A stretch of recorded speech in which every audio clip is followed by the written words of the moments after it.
ನಮಸ್ಕಾರ ವೀಕ್ಷಕರೇ, ನಮ್ಮ ಟೋಟಲ್ ಕನ್ನಡ ವಾಹಿನಿಯ ಮನಸಾರೆ ಕಾರ್ಯಕ್ರಮಕ್ಕೆ ನಿಮಗೆಲ್ರಿಗೂ ಸುಸ್ವಾಗತ. ಮನಸಾರೆ ಅಂದರೆ ಮನಸ್ಸು ಬಿಚ್ಚಿ ಮಾತಾಡೋದು. ಆದರೆ ಇದುವರೆಗೂ ನಾವು ಎಷ್ಟೋ ಸಂದರ್ಶನಗಳನ್ನು ಮಾಡಿದ್ದೀವಿ. ಕೆಲವರು ಮನಸ್ಸು ಬಿಚ್ಚಿ ಎಲ್ಲ ವಿಚಾರಗಳನ್ನು ಮಾತಾಡಿದ್ದಾರೆ, ಕೆಲವರು ಎಷ್ಟು ಬೇಕೋ ಅಷ್ಟೇ ಮಾತಾಡ್ತಾರೆ. ಇವತ್ತು ಒಬ್ಬ ವಿಶಿಷ್ಟ ವ್ಯಕ್ತಿಯನ್ನು ಮಾತಾಡಿಸೋದಕ್ಕೆ ಅಂತ ನಾವು ಸ್ಟುಡಿಯೋಗೆ ಕರೆಸಿದ್ದೀವಿ. ಒಳಿತು ಮಾಡು ಮನುಸ ಒಂದೇ ಒಂದು ಹಾಡಿನ ಮೂಲಕ ಇಡೀ ಕರ್ನಾಟಕದ ಜನತೆಯ ಮನವನ್ನು ಸೂರೆಗೊಂಡಂಥ ಒಬ್ಬ ಗೀತ ರಚನೆಕಾರರು, ಋಷಿ ಅವರು.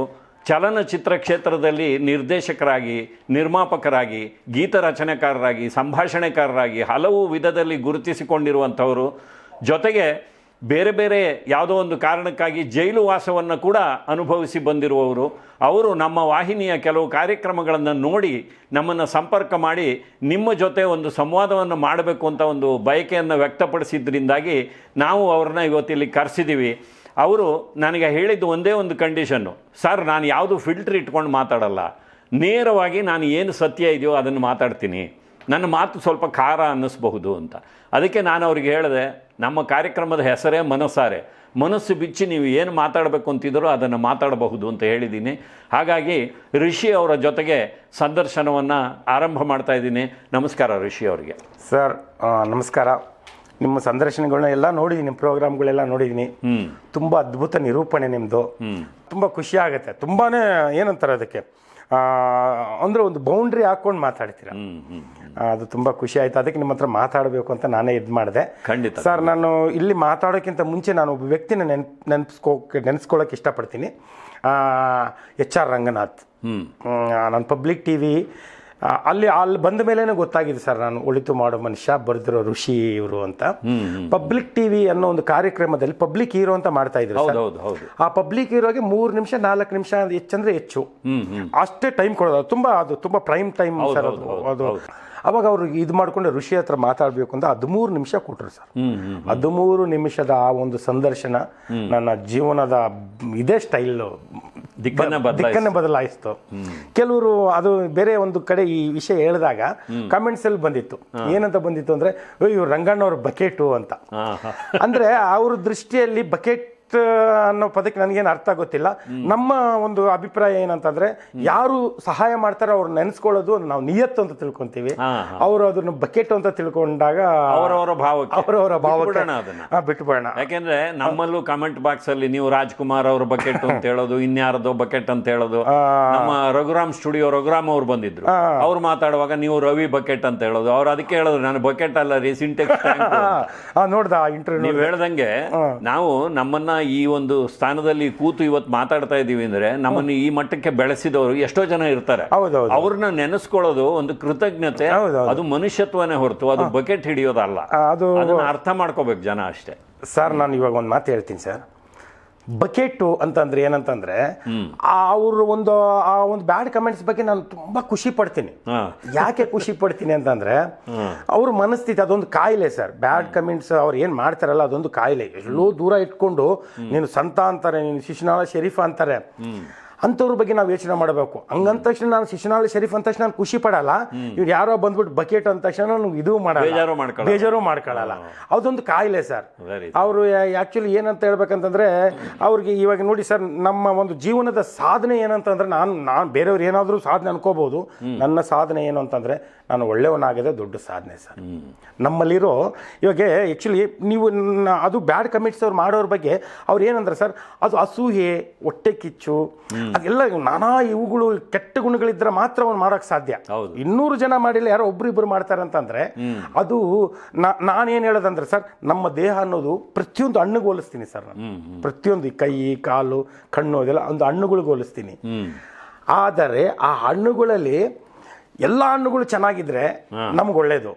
ಅದರಲ್ಲಿ ನಾವು ಕೊಳ್ತೋಗಿರೋ ಒಂದು 3-4 ಕಣ್ಣು ಹಾಕ್ಬಿಟ್ರೆ ಅಸೂಯೆ, ದ್ವೇಷ, ಆಮೇಲೆ ಅದು ಮೋಸ ಅನ್ನೋ ಒಂದು ಕೆಲವು ಹಣ್ಣುಗಳು ಹಾಕ್ಬಿಟ್ರೆ ಇವೆಲ್ಲ ಹಣ್ಣುಗಳೆಲ್ಲ ಕೆಟ್ಟೋಗ್ತವೆ. ಇಲ್ಲಿ ಬೇರೆ ಹಣ್ಣುಗಳೆಲ್ಲ ಕೆಟ್ಟೋಗ್ತವೆ ಅಂತ ನಾನು ಹೇಳ್ತೀನಿ. ಅದು ಕೆಟ್ಟ ಕಮೆಂಟ್ಸ್ ಮಾಡೋರ ಬಗ್ಗೆ ನಾವು ಅಯ್ಯೋ ಪಾಪ ಅನ್ಬೇಕು, ಕೋಪ ಮಾಡ್ಕೋಬಾರ್ದು. ಕೋಪ ಮಾಡ್ಕೊಂಡ್ರೆ ಅವ್ರು ಗೆದ್ರು ಅಂತ ಅರ್ಥ.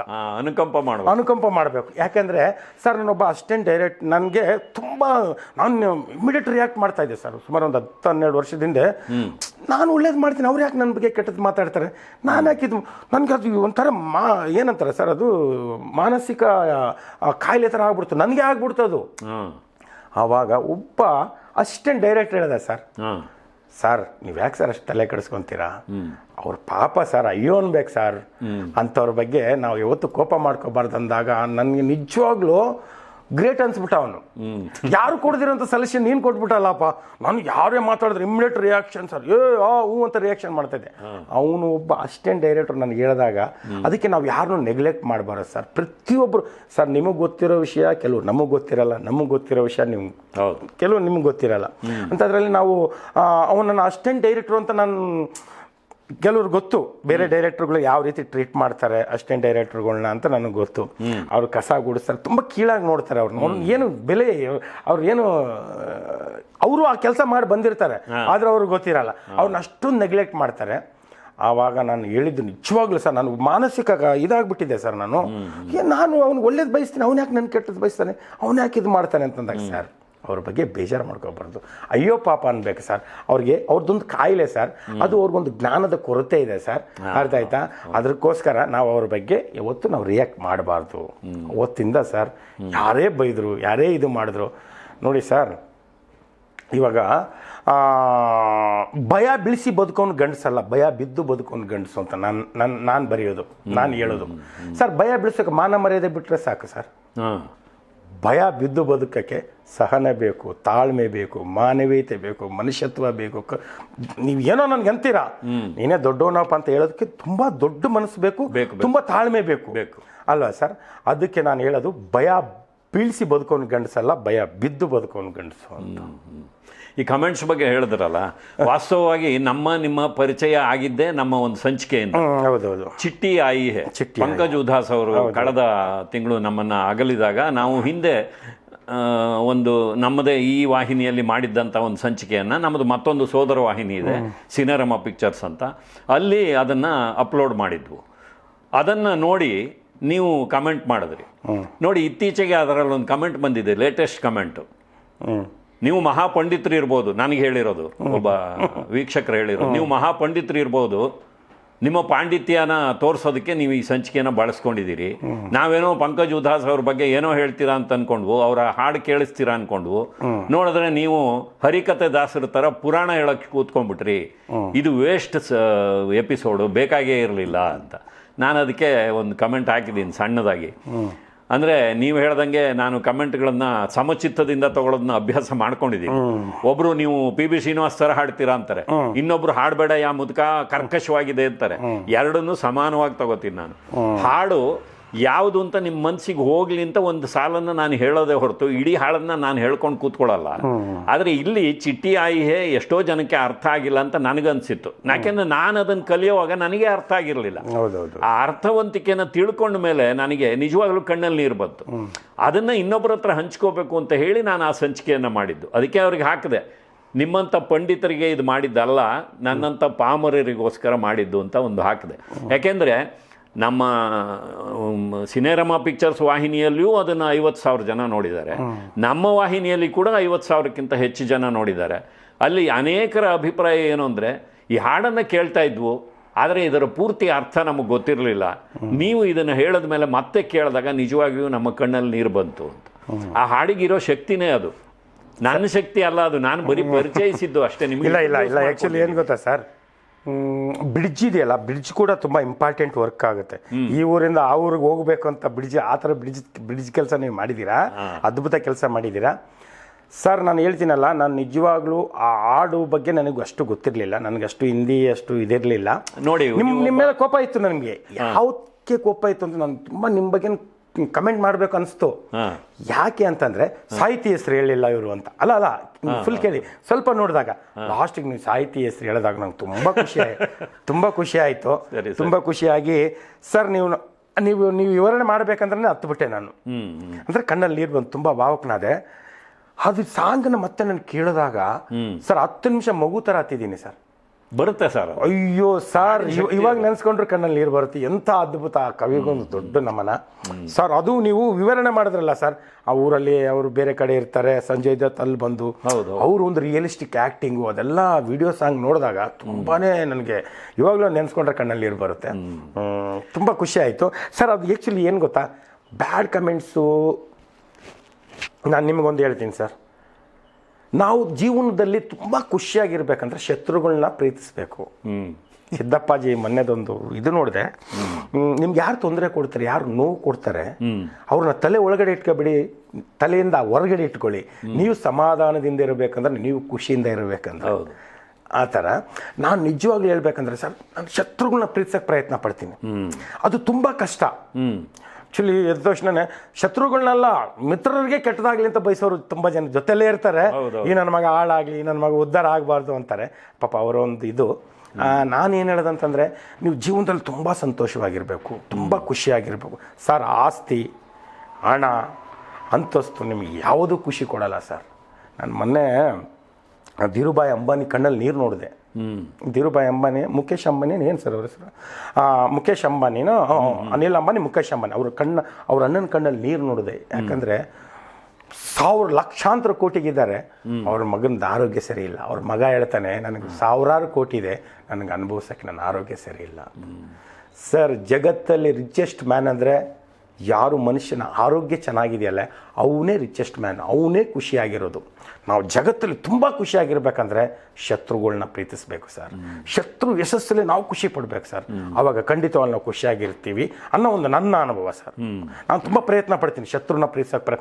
ಕಷ್ಟ ಅದು, ಆದರೂ ಅದಕ್ಕೊಂದು ಸಾಧನೆ ಬೇಕು ಸರ್. ನೀವು 1000 ಕೋಟಿ ಮಾಡ್ಬೋದು ಸರ್, ನೀವು ದೊಡ್ಡ ಡೈರೆಕ್ಟರ್ ಆಗ್ಬೋದು ಸರ್, ದೊಡ್ಡ ಪ್ರೊಡ್ಯೂಸರ್ ಆಗ್ಬೋದು ಸರ್. ಆದರೆ ಶತ್ರುಗಳನ್ನ, ನಮ್ಮ ಕೆಟ್ಟ ಗುಣಗಳನ್ನ ಸಾಯಿಸಿ ಶತ್ರುನ ಪ್ರೀತಿಸೋದಿದೆಯಲ್ಲ, ಅದು ದೊಡ್ಡ ಸಾಧನೆ. ಎಲ್ಲರಿಗೂ ಆಗಲ್ಲ ಅದು. ಅದನ್ನು ಪ್ರತಿಯೊಬ್ಬರು ಆಗ್ಬಿಟ್ರೆ ಸಮಾಜದಲ್ಲಿ ತುಂಬ ಸರ್. ನಾನು ಅಮೆಜಾನ್ ಏನೋ ಬರುತ್ತಲ್ಲ ಸರ್, ಆ ಕಾನ್ಸೆಪ್ಟ್ 35 ವರ್ಷದಿಂದ ಸ್ಟಾರ್ಟ್ ಮಾಡಿದ್ದೆ ನಾನು. ತೈನ್ವಾಲಾ ಕೆಮಿಕಲ್ಸ್ ಮಸ್ಕಿಟೋ ರೆಪ್ಲೆಂಟ್ಸಲ್ಲಿ ಕೆಲಸ ಮಾಡ್ತಾ ಇದ್ದೆ. ನಾನೇನು ಅಷ್ಟು ಓದ್ಕೊಂಡವನಲ್ಲ, ಅಷ್ಟು ಇದು ಮಾಡ್ಕೊಂಡವನಲ್ಲ, ನಾನು ಇಂಗ್ಲೀಷು ಬರಲ್ಲ, ಹಿಂದಿ ಬರಲ್ಲ. ಅಲ್ಲಿ ಕೆಲಸ ಮಾಡಬೇಕಂದ್ರೆ best sales man of the year award ತೊಗೊಂಡೆ. ಯಾಕಂದರೆ ಅವರು ಅಲ್ಲಿ ತುಂಬ ಎಕ್ಸ್ಪೀರಿಯನ್ಸು, ಸೀನಿಯರು, ಇಂಗ್ಲೀಷ್ ಟಸ್ ಅಂತೆಲ್ಲ ಮಾತಾಡೋರು, ಹಿಂದಿ ಮಾತಾಡೋರು. ನಾನು ಆ್ಯಕ್ಚುಲಿ ಅಲ್ಲಿ ಹೋಗಿ ಕೆಲಸ ಮಾಡಿದಾಗ ನಾನು I never walk on trade and path. ಅಂದರೆ ಬೇರೆಯವ್ರು ನಡೆದಿರೋ ದಾರಿಯಲ್ಲಿ ನಾವು ನಡೀಬಾರ್ದು ಅನ್ನೋದು. ಇಲ್ಲಿವರೆಗೂ ಆ ಥರ ಏನು ಸಾಧನೆ ಮಾಡಿಲ್ಲ ನಾನು. ನಾವು ಒಂದು ದಾರಿ ಸೃಷ್ಟಿ ಮಾಡಬೇಕು, ಆ ದಾರಿಯಲ್ಲಿ ಬೇರೆಯವ್ರು ನಡೀಬೇಕು ಅನ್ನೋದೇ ನನ್ನ ಒಂದು ಇದು. ಅಲ್ಲಿ ಯಾಕೆ ಅಂತಂದರೆ ಅವರು ಮ್ಯಾನೇಜರ್ ಅವರೆಲ್ಲ ತುಂಬ ಮೆಂಟಲ್ ಆಗಿಬಿಟ್ರು. ಬೇರೆಯವ್ರು ಕೊಡೋ ಸೇಲ್ಸ್ಗಿಂತ ನಾನು ಜಾಸ್ತಿ ಕೊಡ್ತಾಯಿದ್ದೆ. ಹೆಂಗೆ ಇವರಿಷ್ಟು ಸೀನಿಯರು, ಇಷ್ಟು ಎಕ್ಸ್ಪರ್ಟ್ಗಳು, ಅವ್ನಿಗೆ ಕನ್ನಡ ಇದು ಇಂಗ್ಲೀಷ್ ಸರಿಯಾಗಿ ಬರಲ್ಲ, ಹಿಂದಿ ಸರಿಯಾಗಿ ಬರಲ್ಲ, ಇವನು ಹೆಂಗೆ ಎಷ್ಟು ಇದು ಮಾಡ್ತಾನೆ ಅಂತಂದಾಗ ಸರ್, ಅದು just general knowledge, common sense. ನಾನೇನು ಮಾಡ್ತಾಯಿದ್ದೆ ಅಂದರೆ, ಮಸ್ಕಿಟೋ ರೆಪ್ಲೆಂಟು ಅದು ಟಿಶ್ಯೂ ಒಂದ್ಸರಿ ಬಿಸಿಲಿಗೆಲ್ಲ ಬೆವರೆಲ್ಲ ಬಂದಾಗ ಇದು ಒಂಥರ ಫೇಸ್ ವಾಶ್ ಥರ ಬರುತ್ತೆ. ಅವಾಗಲೇ 30 ವರ್ಷದಿಂದನೇ ಅವರೆಲ್ಲ ಮೆಡಿಕಲ್ ಶಾಪಲ್ಲಿ ಹಾಕ್ತಾಯಿದ್ರು. ಅದು ಪರ್ಟಿಕ್ಯುಲರ್ ಮೆಡಿಕಲ್ ಶಾಪಲ್ಲೇ ಹಾಕ್ಬೇಕಂತ. ನಾನು ಎಲ್ಲ ಗೀಡಂಗಡಿ ರೇಷನ್ ಎಲ್ಲ ಚಿಲ್ಲರೆ ಅಂಗಡಿಗೆಲ್ಲ ಹಾಕ್ಬಿಡ್ತಾ ಇದ್ದೆ. ಆ ಐಡಿಯಾ ಅವ್ರಿಗೆ ಗೊತ್ತಿರಲಿಲ್ಲ. ನಮಗೊಂದು ಏರಿಯಾ ಕೊಟ್ಟಿರ್ತಾರೆ ಸರ್, ಈ ಏರಿಯಾದಲ್ಲಿ ನೀನು ಸೇಲ್ಸ್ ಮಾಡಪ್ಪ ಅಂತ. ಒಬ್ರಿಗೆ ಇನ್ನೊಂದು ಏರಿಯಾ ಕೊಟ್ಟಿರ್ತಾರೆ, ನೀನು ಆ ಏರಿಯಾದಲ್ಲಿ ಸೇಲ್ಸ್ ಮಾಡಪ್ಪ. ಇವ್ರು ಎಕ್ಸ್ಪರ್ಟು. ಆ ಥರ ಏನೇ ಮಾಡಿದ್ರು ಸರ್, ಕಸ ಗೂಡಿಸಿದ್ರು ನಾವು ನಂಬರ್ 1 ಆಗಬೇಕು ಸರ್. ಪ್ರಯತ್ನ ಪಟ್ಟರೆ ಆಗ್ತೀವಿ. ಇದು ಹಂಸಲೇಖ ಅವ್ರು ಹೇಳಿರೋ ಮಾತು. ನನ್ನ ಒಂದು ಆ ಕ್ಯಾರೆಕ್ಟರ್ ಸರ್. ನಿಮ್ಮ ಅನುಭವ ಕೇಳ್ತಾ ಇದ್ರೆ ನನಗೆ ನನ್ನ ಜೊತೆ ರಿಲೇಟ್ ಆಗ್ತಾ ಇದೆ ಅದು. ಯಾಕಂದ್ರೆ ನನ್ನ ಪತ್ನಿ ಲೀಲಾ ಮಂಜುನಾಥ್ ಅಂತ ಅಡುಗೆ ಪುಸ್ತಕಗಳನ್ನು ಬರೆದಿದ್ದಾರೆ. ಸುಮಾರು 15 ವರ್ಷದ ಹಿಂದಿಂದ ಬರೆದಿದ್ದು, ಈಗ ನಿಲ್ಲಿಸಿದ್ದಾರೆ ಆರೋಗ್ಯ ಸರಿ ಇಲ್ಲದೆ ಇರೋದ್ರಿಂದ. ಆ ಪುಸ್ತಕಗಳನ್ನ ಮಾರಾಟ ಮಾಡೋದಕ್ಕೆ ನಾನು ಎಷ್ಟು ಪ್ರಯತ್ನ ಪಟ್ಟಿದ್ದೀನಿ ಅಂದ್ರೆ, ಬುಕ್ ಸ್ಟಾಲ್ಗಳಿಗೆ ಹೋದ್ರೆ 5 ಕಾಪಿ ಕೊಡಿ, 3 ತಿಂಗಳು ಬಿಟ್ಟು ಬಂದು ದುಡ್ಡು ತಗೊಳ್ಳಿ ಅಂತ. ಕೊನೆಗೆ ನೀವು ಹೇಳ್ದಾಗೆ ನಾನು ಅದನ್ನ ಯಾವುದೋ ಒಂದು ಗ್ರಂಥಿಗೆ ಅಂಗಡಿ, ಯಾವುದೋ ಒಂದು ತರಕಾರಿ ಅಂಗಡಿ, ಇನ್ಯಾವುದೋ ಒಂದು ಅಂಗಡಿ, ಒಬ್ಬ ಜ್ಯುವೆಲರಿ ಶಾಪಲ್ಲಿ ಕೂಡ ಒಂದು ಪೋಸ್ಟರ್ ಮಾಡಿಸಿ ಕೊಟ್ಟಿದ್ದೆ. ನೀವು ಒಂದು ಸೆಟ್ ಪುಸ್ತಕ ಇಟ್ಕೊಂಡಿರಿ ಸರ್, ಒಂದು 2-3 ಸೆಟ್ ನಿಮ್ಮ ಹತ್ರ ಕೊಟ್ಟಿರ್ತೀನಿ, ಒಂದು ಪೋಸ್ಟರ್ ಕೊಡ್ತೀನಿ, ಇಲ್ಲಿ ಹಾಕಿರಿ. ಯಾರಾದರೂ ಬಂದು ನಿಮ್ಗೆ ಇದೇನು ಅಂತ ಕೇಳಿದ್ರೆ ಅವ್ರಿಗೆ ಎಕ್ಸ್ಪ್ಲೈನ್ ಮಾಡಿ, ನಿಮಗೆ ಕಮಿಷನ್ ಕೊಡ್ತೀನಿ, ನೀವು ತಗೊಳ್ಳಿ ಅಂತ. ಸಕ್ಸಸ್ ಆಯಿತು ಸರ್. ಸುಮಾರು 13 ಪುಸ್ತಕ, ಕೆಲವು 5 ಮುದ್ರಣಗಳನ್ನೆಲ್ಲ ಕಂಡಿದೆ. ಸಾಕಷ್ಟು ಜನಪ್ರಿಯ ಆಯಿತು. ಇವತ್ತು ಯೂಟ್ಯೂಬ್ ಬಂದ ಮೇಲೆ ಅಡುಗೆ ಪುಸ್ತಕಗಳಿಗೆ ಬೆಲೆ ಕಡಿಮೆ ಕಮ್ಮಿ ಆಗಿದೆ. ಆಗಿದೆ. ಆದರೆ ನೀವು ಹೇಳ್ದಂಗೆ ನಮ್ಮದೇ ಒಂದು ದಾರಿ ಸೃಷ್ಟಿ ಮಾಡಬೇಕಲ್ಲ, ಅದು ಮಾಡಿದಾಗ ನಿಮಗೆ ಆ ದಾರಿನಲ್ಲಿ ಇನ್ಯಾರೋ ಒಬ್ಬರು ನಡೀತಾರಲ್ಲ, ಅದೇ ಒಂದು ಖುಷಿ ನಮಗೆ. ಅದು ಇನ್ನೊಂದು ಏನು ಗೊತ್ತಾ ಸರ್, ನಾವು ದಾರಿ ಸೃಷ್ಟಿ ಮಾಡ್ತೀವಿ ಅಂತ ತಿಳ್ಕೊಳ್ಳಿ ಸರ್, ಅದರಲ್ಲಿ ಆಗೋ ಸಂತೋಷನೇ ಬೇರೆ ಸರ್. ಪ್ರತಿಯೊಬ್ಬರಿಗೂ ಆ ಟ್ಯಾಲೆಂಟ್ ಇರುತ್ತೆ ಸರ್, ಪ್ರತಿಯೊಬ್ಬರಿಗೂ ಆ ಶಕ್ತಿ ಇರುತ್ತೆ. ನಾವು ಪ್ರಯತ್ನ ಪಡಬೇಕಷ್ಟೇ. ಅದರಲ್ಲಿ ನಾವು 1000 ರೂಪಾಯಿ ಸಂಪಾದನೆ ಮಾಡಿದ್ರು ಖುಷಿ ಇದೆಯಲ್ಲ, ಅದು ಲಕ್ಷ ರೂಪಾಯಿಗೂ ಮೀರಿದ್ದದು. ಹೌದು ಸರ್. ಆ್ಯಕ್ಚುಲಿ ಏನಂತಂದರೆ ನಾವು ಏನೋ ಒಂದು ಬೇರೆಯವ್ರು ಏನೋ ಕೆಲಸ ಇದು ಮಾಡ್ತಾರೆ, ಅದು ಮಾಡ್ತೀವಿ, ಅವ್ರು ಮಾಡಿದ ತಕ್ಷಣ ಅಷ್ಟೇನು ಇದಿರಲ್ಲ. ನಾವು ಒಂದು ಕ್ರಿಯೇಟ್ ಮಾಡಿರೋ ಇದರಲ್ಲಿ ಬೇರೆಯವರು ಅದನ್ನು ಏನೋ ಖುಷಿ ಪಡ್ತಾ ಇದ್ದಾರೆ ಅಂತಾರೆ, ಅದು ತುಂಬ ಸಂತೋಷ. ಋಷಿ ಅವರೇ, ನಿಮ್ಮ ಆರಂಭದಿಂದ ಪ್ರಯಾಣನ ಈಗ ಮುಂದುವರ್ಸೋಣ. ಒಂದು ಇಂಟ್ರೊಡಕ್ಷನ್ ಕೊಟ್ಟಾಯ್ತು, ಸಾಕಷ್ಟು ನೀವು ಮಾತುಕತೆ ಆಡಿದ್ದಾಯ್ತು, ಇನ್ನೂ ಮಾತಾಡೋದು ತುಂಬ ಇದೆ. ನೀವು ಎಲ್ಲಿಂದ ಬಂದ್ರಿ, ಹೇಗೆ ಬಂದ್ರಿ, ನಿಮ್ಮ ಬಾಲ್ಯದಿಂದ ಹಿಡಿದು ಒಂದು ಪಯಣದ ಸಂಕ್ಷಿಪ್ತ ಪರಿಚಯ. ಸರ್, ನಮ್ಮ ಊರು ಬಂದ್ಬಿಟ್ಟು ರಾಯಚೂರು ಜಿಲ್ಲೆ, ಮಾನ್ವಿ ತಾಲೂಕು, ನಾರಬಂಡ ಅನ್ನೋದು ಒಂದು ಚಿಕ್ಕ ಗ್ರಾಮ ಸರ್, ಒಂದು ಚಿಕ್ಕ ಹಳ್ಳಿ. ಅಲ್ಲಿ ನಾನು ಅಲ್ಲಿ ಇರ್ಬೇಕಂದ್ರೆ ಒಂದು 500 ಜನ ಇದ್ರು. ಇವಾಗ ಒಂದೂವರೆ ಸಾವಿರ ಜನ ಇರ್ಬೋದು. ಮಾನ್ವಿ ತಾಲೂಕು ಅಂತಂದರೆ ಇನ್ನೊಂದು ದೊಡ್ಡ ಮಹಾನ್ ನಿರ್ದೇಶಕರು ಹುಟ್ಟಿದಂಥ ಊರು, ಅದು ರಾಜಮೌಳಿ. ಮಾನ್ವಿಯಿಂದ 30 ಕಿಲೋಮೀಟ್ರು, 30-20 ಕಿಲೋಮೀಟ್ರ್ ಅಮರೇಶ್ವರ ಕ್ಯಾಂಪ್ ಅನ್ನೋದು ಅವ್ರ ಊರು. ನಮ್ದು ಮಾನ್ವಿಯಿಂದ 20-30 ಕಿಲೋಮೀಟ್ರು ನಾರಬಂಡ ಅನ್ನೋದು ನಮ್ಮೂರು. ಅಂದರೆ ತಾಲೂಕು ನಾವಿಬ್ಬರು ಒಂದೇ ತಾಲೂಕಿನವರು ಅಂತ ನನಗೆ ತುಂಬ ಹೆಮ್ಮೆ ಇದೆ. ಆ್ಯಕ್ಚುಲಿ ಇವಾಗ ಸರ್ ಬೆಂಗಳೂರು ಅಂತಂದರೆ ನೋಡಿ ಸರ್, ಇಲ್ಲಿಂದ ನೀವು ಹೋದರೆ ದಾಸರಳ್ಳಿ 40 ಕಿಲೋಮೀಟ್ರ್ ಆಗುತ್ತೆ. ಹೌದು, ನಾವು ಬೆಂಗಳೂರು ಅಂತಲೇ ಹೇಳ್ಬೇಕು. ನಾವು JP ನಗರ, ನಮ್ಮ ಮಂಜುನಾಥ್ ಸರ್ ಎಲ್ಲಿ ಅಂತಂದರೆ ನಾವು ಬೆಂಗಳೂರವ್ರು ಅಂತಲೇ ಹೇಳ್ಕೋಬೇಕು. ನಾನು ದಾಸರಳ್ಳಿ ಇದ್ದ ತಕ್ಷಣ ನಾನು ದಾಸರಳ್ಳಿ, ಅವರು JP ನಗರ ಅಂತ ಹೇಳ್ಕೊಳಕ್ಕಾಗಲ್ಲ. ಆ ಥರ ಅವರು ರಾಜಮೌಳಿಯವರು ಊರು. ಅವರು 11 ವರ್ಷಕ್ಕೆ ಅಲ್ಲಿ ಊರು ಬಿಡ್ತಾರೆ ಸರ್. 320 ಎಕರೆ ಜಮೀನು ಇರುತ್ತೆ ಅವ್ರ ತಂದೆಗೆ, ದೊಡ್ಡ ಜಮೀನ್ದಾರರು ಅವರು. ಅವ್ರಿಗೆ ಲಾಸ್ ಆಗಿಬಿಡುತ್ತೆ. ಲಾಸ್ ಆಗಿ ಅವ್ರು ಊರು ಬಿಟ್ಟು ಚೆನ್ನೈಗೆ ಹೋಗ್ತಾರೆ. ಚೆನ್ನೈಗೆ ಹೋದಾಗ ಅವ್ರ ಅಣ್ಣ, ಅತ್ತಿಗೆ, ತಂದೆ, ತಾಯಿ ಹೋಗ್ತಾರೆ ಸರ್. ಅವ್ರ ಅಣ್ಣನೇ ಅವ್ರ ಜವಾಬ್ದಾರಿ, ಆ ಮನೆ ಜವಾಬ್ದಾರಿ ಎಲ್ಲ ನೋಡ್ಕೊತಿದ್ದು ಅವ್ರ ಅಣ್ಣನೇ. ಇವರು 11, 12, 13 ವರ್ಷ ಇದಿರ್ತದೆ. ಅವ್ರಿಗೇನು ಅಷ್ಟು ಜವಾಬ್ದಾರಿ ಇರಲ್ಲ, ತುಂಬ ತುಂಟ. ಗೊತ್ತಲ್ಲ ಸರ್, 11, 12 ವರ್ಷದಲ್ಲಿ ಅವರು ಏನೋ ಅಷ್ಟು ಇವರು ದೊಡ್ಡ ಡೈರೆಕ್ಟರ್ ಆಗ್ತಾರೆ ಅಂತ ಯಾರು ಕನಸಲ್ಲೂ ಇಲ್ಲ. ಸದ್ಯಕ್ಕೆ ಕೆಲಸಕ್ಕೆ ಹೋಗಿ ಏನೋ ಒಂದು ಸಂಬಳ ತೊಗೊಂಡು ಇದು ಮಾಡಿದ್ರೆ ಸಾಕಪ್ಪ ಅಂತ ಅವ್ರ ತಂದೆ, ತಾಯಿ, ಅಣ್ಣ, ಅತ್ತಿಗೆ. ಅವ್ರ ಅತ್ತಿಗೆ ಅಂದರೆ ಇವ್ರಿಗೆ ತಾಯಿಗಿಂತ ಜಾಸ್ತಿ ಪ್ರೀತಿ ಸರ್. ಅವರು ಅತ್ತಿಗೆಗೆ ರಾಜಮೌಳಿ ಅವರು ಅಂದರೆ ತುಂಬ ಪ್ರೀತಿ, ಮಗನಿಗಿಂತ ಹೆಚ್ಚು ಪ್ರೀತಿ. ಒಂದು ಹಂತಕ್ಕೆ ಬಂದಾಗ 16-17 ವರ್ಷ ಇರ್ಬೋದೇನೋ ಮೋಸ್ಟ್ಲಿ. ಅವರು ಎಲ್ಲರೂ ಅವ್ನಿಗೆ ಬೈತಾ ಇರ್ತಾರೆ, ಅವ್ರಿಗೆ, ರಾಜಮೌಳಿ ಅವ್ರಿಗೆ, ಏನು ಇವನು ಈ ಥರ ವೇಸ್ಟ್ ಬಾಡಿ ಥರ, ಈ ಥರ ಊಟ ಗಿಡ ಮಾಡ್ಕೊಂಡು ಇದು ಮಾಡ್ಕೊಂಡು ಏನು ಕೆಲಸ ಜವಾಬ್ದಾರಿ ಇಲ್ಲ, ಇವನಂತ ಉದ್ಧಾರ ಆಗಲ್ಲ ಅಂತ ಬೈತಾ ಇರ್ತಾರೆ. ಅದಕ್ಕೆ ಏನು ಹೇಳ್ತಾರೆ ಅಂತಂದರೆ, ನೋಡಪ್ಪ, ನಮ್ಮ ಅಣ್ಣನ, ನನ್ನ ಗಂಡನಿಗೆ ಯಾರಾದರೂ ಬೈಲಿ ನಾನು ತಲೆ ಕೆಡಿಸ್ಕೊಳ್ಳಲ್ಲ, ನನಗೆ ಯಾರಾದರೂ ಬೈಲಿ ತಲೆ ಕೆಡಿಸ್ಕೊಳ್ಳಲ್ಲ, ನಿನಗೆ ಮಾತ್ರ ಇವನು ಯೂಸ್ಲೆಸ್ಸು ವೇಸ್ಟ್ ಬಾಡಿ ಅಂದರೆ ನಾನು ತಡ್ಕೊಳಕ್ಕಾಗಲ್ಲಪ್ಪ, ನೀನೇನಾದರೂ ಮಾಡ್ಕೋಬೇಕು, ನೀನೇನಾದರೂ ಮಾಡಬೇಕಪ್ಪ ಅಂತಂದಾಗ ಆ ಮಾತನ್ನು ತುಂಬ ಸೀರಿಯಸ್ ಆಗಿ ತೊಗೊಂಡು ಅವರೆಲ್ಲೋ ಅಸಿಸ್ಟೆಂಟ್ ಡೈರೆಕ್ಟರ್ ಆಗಿ ಎಲ್ಲೋ ಹೋಗ್ತಾರೆ ಚೆನ್ನೈಯಲ್ಲಿ. ಅಲ್ಲಿ ಹೋಗಿ ಕೀರವಾಣಿಯವರು ಕೂಡ ಅವ್ರು ಏನು ರಿಲೇಷನ್ ಆಗಬೇಕು, ಕೀರವಾಣಿ, MM ಕೀರವಾಣಿಯವರು, ಅವರು ಕೂಡ ನಮ್ಮ ಮಾನ್ವಿ ತಾಲೂಕಿನವರೇ. ಅವರು ಏನೋ ಒಂದು ಇದು ಮಾಡಿ ಅಸಿಸ್ಟೆಂಟ್ ಡೈರೆಕ್ಟರ್ ಆಗಿ ಅವ್ರು ತುಂಬ ಸೀರಿಯಸ್ ಆಗಿ ತೊಗೊಳ್ತಾರೆ. ಅತ್ತಿಗೆ ಹೇಳೋದು ಹಂಗೆ ಹೇಳ್ತಾಳೆ. ಅಂದರೆ ಆ ಅತ್ತಿಗೆಗೆ ರಾಜಮೌಳಿ ಏನಂದರೆ ಮಗನಿಗಿಂತ ದೊಡ್ಡ ಪ್ರೀತಿ. ರಾಜಮೌಳಿ ಕೂಡ ಅವ್ರಿಗೆ ಇದು ಆ ಥರ ಅಂದಾಗ ಅವರು ಎಷ್ಟು ದೊಡ್ಡ ಡೈರೆಕ್ಟರ್ ಆಗಿದ್ದಾರೆ. ಅಂದರೆ ಒಂದು ಮಾತು ಕೆಲವು ಸಂದರ್ಭದಲ್ಲಿ ಏನೆಲ್ಲ ಮಾಡಿಸುತ್ತೆ ಅನ್ನೋದು ಬದುಕನ್ನೇ ಬದಲಾಯಿಸುತ್ತೆ ಅನ್ನೋದಕ್ಕೆ ಉದಾಹರಣೆ. ಅಲ್ಲಿಂದ ಸರ್ ನಾನು 4ನೇ ಕ್ಲಾಸ್ವರೆಗೂ ಅಲ್ಲಿ ಓದಿದೆ ಸರ್, ನಮ್ಮೂರು ಹಳ್ಳಿಯಲ್ಲಿ ಓದ್ತಾ ಇರಲಿಲ್ಲ ನಾವು. ನಮ್ಮಪ್ಪನೂ ಜಮೀನ್ದಾರರಲ್ಲಿ, ಅಲ್ಲಿ ನಾವು ಮಾಸ್ಟ್ರು ಗೀಸ್ಟ್ರು ಎಲ್ಲ ಅವರು ಕ್ಲೋಸು. ಆಮೇಲೆ ಇನ್ನೊಂದು ಈ ಸಂದರ್ಭದಲ್ಲಿ ಈ ವೇದಿಕೆಯಲ್ಲಿ ಹೇಳೋಕ್ಕೆ ಇಷ್ಟಪಡ್ತೀನಿ ಅಂತಂದರೆ ಸರ್, 9 ವರ್ಷದವರೆಗೂ ನಾನು ತಾಯಿ ಮಲೆ ಹಾಲು ಕುಡಿದಿದ್ದೀನಿ. ಅದು ನನಗೆ ಜೀವನದಲ್ಲಿ ಅದು ಅದೃಷ್ಟ. ನನಗೆ ಯಾವ ಆಸ್ತಿ ಗೀಸ್ತಿ ಎಲ್ಲದಕ್ಕಿಂತ ಹೆಚ್ಚಾಗಿ ಅದು ಯಾವಾಗ ನೆನೆಸ್ಕೊಂಡಾಗ ಯಾರಿಗೂ ತುಂಬ ಕಮ್ಮಿ ಜನಕ್ಕೆ ಭಾಗ್ಯ ಸಿಗುತ್ತೆ ಅಲ್ಲ. ನಮ್ಮ ಅಕ್ಕ ಹುಟ್ಟಿದ 12 ವರ್ಷಕ್ಕೆ ನಾನು ಹುಟ್ಟಿದ್ದೆ, ನಮಗಿಬ್ಬರೇ. ಇದು ತಾಯಿ ಎದೆ ಹಾಲು. ನಾನು ಸರ್ 1ನೇ ಕ್ಲಾಸ್ 2ನೇ ಕ್ಲಾಸಲ್ಲಿ ಇರಬೇಕಂದ್ರೆ ಸಾರ್ ಅಂತ ಹೇಳ್ಬಿಟ್ಟು ನಾನು ಹಾಲು ಕೊಡ್ಕೊಂಡು ಬರ್ತಾಯಿದ್ದೆ, ಅಷ್ಟೊಂದು ಇದು.